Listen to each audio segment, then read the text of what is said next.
नारायण नारायण नारायण। कहते हैं जगत में उतना झगड़ा झंझट तलवार का नहीं है जितना जीभ के वार करने का है। और इसलिए कहा भी है, वाणी ऐसी बोलिए मन का आपा खोए, औरन को शीतल करे आपहु शीतल होए। लेकिन आजकल घर में, परिवार में, देश में इस तरीके का व्यवहार देखने को मिलता कि वाणी ऐसी बोल रहे हैं जम के झगड़ा हुए। लेकिन सदगुरु कहते वाणी ऐसी बोलिए मन का आपा खोए, औरन को शीतल करे आपहु शीतल होए। ऐसी वाणी ना बोलें कि वाणी ऐसी बोलिए जम के झगड़ा होए और उससे कभी मत उलझिए जो तुमसे तगड़ा होए। तो जगत में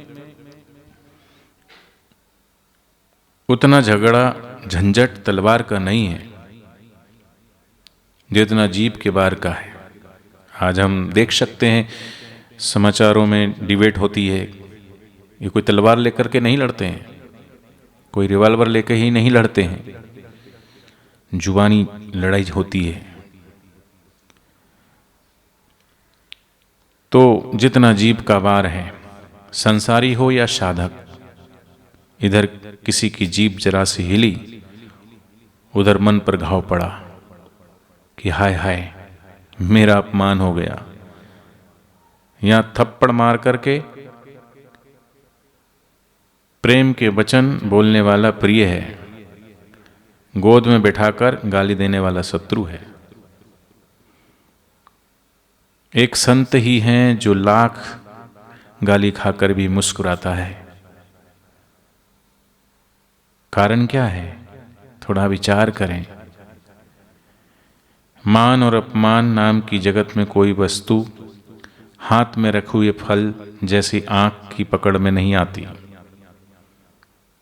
ताली और गाली में ता और गा का ही अंतर है।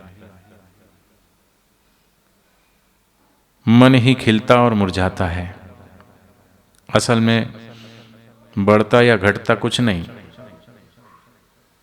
दूसरी बात, अपमान दूसरा नहीं करता, कर सकता ही नहीं, अपना ही अतीत का कर्म प्रारब्ध बनकर अपमान कराता है।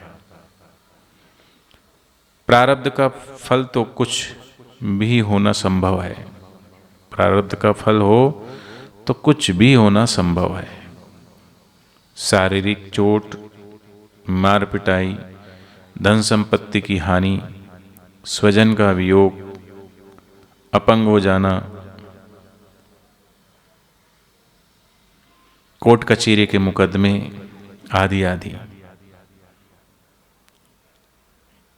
यदि अपमान में ही मामला सुलझ गया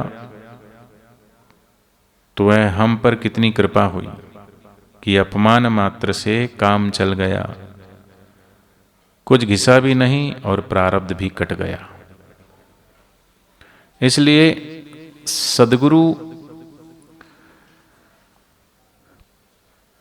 उनको कहा है जो मान और अपमान से भी ऊपर विराजमान है। गुरु नानक जी ने कहा, हर्ष शोक जाके नहीं बैरी मीत समान, कहे नानक सुन रे मना मुक्त ताहि ते जान। और संसारी व्यक्ति तो सुख में सुखी और दुख में दुखी, ये संसारिक चित्त है। कोई प्रशंसा करते तो फूल जाए और कोई निंदा करते तो सिकुड़ जाए, ये संसारिक चित्त है। लेकिन मान और अपमान में सम रहना, वो सदगुरु की तरफ उसकी यात्रा है। सदगुरु वहां विराजमान है। और इसलिए कहा है महापुरुषों के लिए कि सारा विश्व अगर उल्टा होकर भी उनको अपमान करना चाहे तो कोई अपमान नहीं कर सकता, और सारा विश्व जय जयकारों की घोष से उनका सम्मान करे तो भी उनका कुछ बढ़ता नहीं और कुछ घटता नहीं। इसलिए हमारे जीवन में जो कुछ घट रहा है, हो रहा है, उसको प्रारब्ध बस समझ करके, जैसे राम जी वन को गए, भरत जी को पता चला, भरत जी बहुत क्रोधित हुए और आकर के किसी ने कहा कि मंथरा की वजह से राम जी को वनवास हुआ, किसी ने कहा तुम्हारी मां कैकई की वजह से राम जी को वनवास हुआ। भरत जी मंथरा को भी बहुत खरी खोटी सुनाते हैं, अपनी माता कैकई को भी बहुत बहुत कुछ बोलते हैं, लेकिन गुरु वशिष्ठ जी समझाते हैं कि भरत तुम नाहक ही विलाप कर रहे हो। सुनो भरत, कुछ चीजें ऐसी हैं जो अवश्यंभावी है, उसे कोई नहीं टाल सकता। जैसे रामचरितमानस में लिखा है कि सुनो भरत भावी प्रबल, मिलक कहूं मुनिनाथ। ये कौन सी चीजें हैं? लाभ, हानि, जीवन, मरण, जस, अपजस, ये सब विधि के हाथ है। तो अगर प्रारब्ध का फल तो कुछ भी होना संभव है। इसलिए अगर अपमान मात्र से काम चल रहा है तो कुछ घिसा भी नहीं और प्रारब्ध भी कट गया। चौथी बात, फिर आमतौर पर अपमान करने वाला भी कोई अपना ही जानकार होता है। राह चलता व्यक्ति तो अचानक अपमान नहीं करेगा, और करेगा भी तो उसकी चोट उतनी गहरी नहीं लगती, क्योंकि आपका जो व्यक्ति जितना निकट और जितना गहरा उससे आपका संबंध है, आप उससे उतना ही गहरा अपमानित भी होते हैं, चुभती है उसकी बातें। मित्र में से ही गहरा शत्रु बनता है।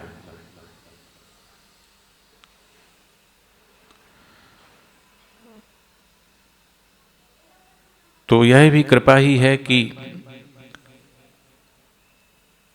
अपनों ने अपमान किया, दूसरा करता तो कत्ल ही हो जाते। और भी यदि दूसरा हमसे घृणा करे तो हमें लाभ ही है। आखिर मोह ही तो दुख का कारण है। मोह सकल व्याधिन कर मूला, ताते उपजे पुनि भवसूला। तो आखिर मोह ही तो दुख और बंधन का एकमात्र कारण है। कितनी अच्छी बात है कि मोह का धागा हमने नहीं तोड़ा, हमें तोड़ना नहीं पड़ा, और ना ही तोड़ना पड़ रहा है, दूसरा स्वयं ही दे रहा है, तोड़ देता है। अब सबसे महत्वपूर्ण बात,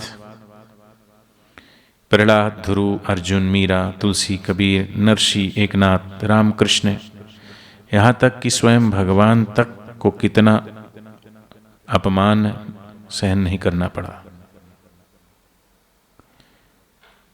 तब बिना किसी ज्ञात अपराध के अपमान हो जाना तो भक्ति मार्ग में सफलता की सूचना है।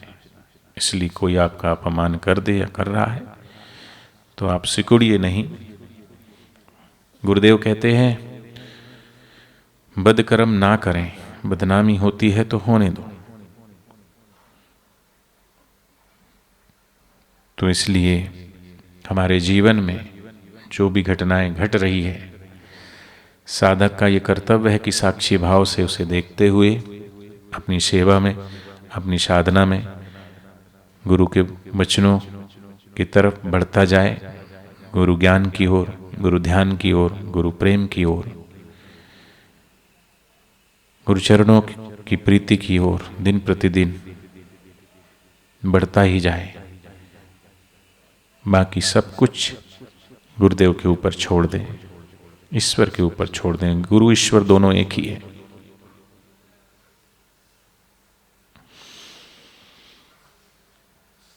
कई बार गंभीरता से विचार करना कि कई बार हमारे मन में ऐसा ख्याल आता है कि हम भगवान से, अपने गुरु से हम ये कहेंगे, ऐसा लिखेंगे, लेकिन आप विचार करना कि जो आप लिखने जा रहे हो वो क्या गुरु जी को पता नहीं है?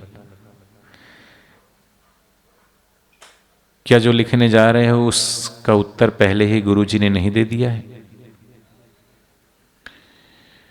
मन की जाने सदगुरु कहाँ छुपावे अंध, वो सब जानते हैं। किसी ने कहा कि मन की बात गुरुजी जानते हैं, वो ब्रह्म ज्ञानी है, ब्रह्म को पाए हुए इस सारे ब्रह्मांड को जानते हैं, तो हमारी मन की बात को नहीं जानेंगे? ये तो हमारा समर्पण नहीं होता पूर्ण रूपेण, इसलिए प्रश्न उठते हैं, शंकाएं उठती है। इसलिए जो हम नहीं कहते वो भी, जो कहते हैं वो भी, सब कुछ गुरुदेव जानते हैं। इसलिए साधक को जो कुछ भी प्राप्त हो रहा है और अपने मान के लिए, अपने अपमान के लिए, सुख के लिए, दुख के लिए, किसी के भी लिए अगर हम जब तक दूसरे को उत्तरदायित्व मानते हैं या मान रहे हैं, तब तक हम दुखों से ऊपर नहीं उठ सकते और ना ही साधना में ऊपर उठ सकते हैं और ना ही हम ईश्वर के मार्ग पे चल सकते हैं। जो कुछ भी हो रहा है ईश्वर कृपा, गुरु कृपा समझ के उसको स्वीकार भाव से स्वीकार करते हुए हम आगे बढ़ते जाएं। क्योंकि ज्यों हमारा पूर्ण समर्पण भगवान और सदगुरु के चरणों में हो जाता है, हम अपनी जीवन रूपी डोर जैसे उनके हाथ में दे देते हैं। जो भगवान का वचन है गीता में, योग क्षेम वहाम वयम, वो हमारा योग और क्षेम स्वयं वहन करते हैं। इसलिए अपने ऊपर विश्वास नहीं, सदगुरु के ऊपर विश्वास और सदगुरु को पाने की प्यास, ये दोनों जरूरी है। हरि ओम तत्सत।